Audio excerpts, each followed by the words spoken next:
కామారెడ్డి జిల్లా రామారెడ్డి మండలం హరిజనవాడ పోసానిపేట ప్రాథమిక పాఠశాలలో ఉపాధ్యాయురాలు నిర్వాకం బట్టబయలైంది.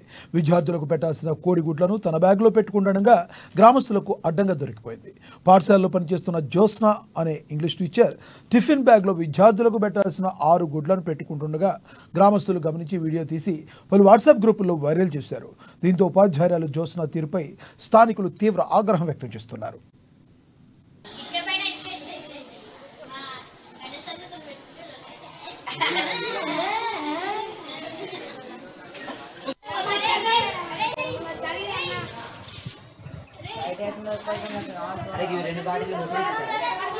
లంచ్ బాక్స్ ఉన్నదమ్మా ఏమది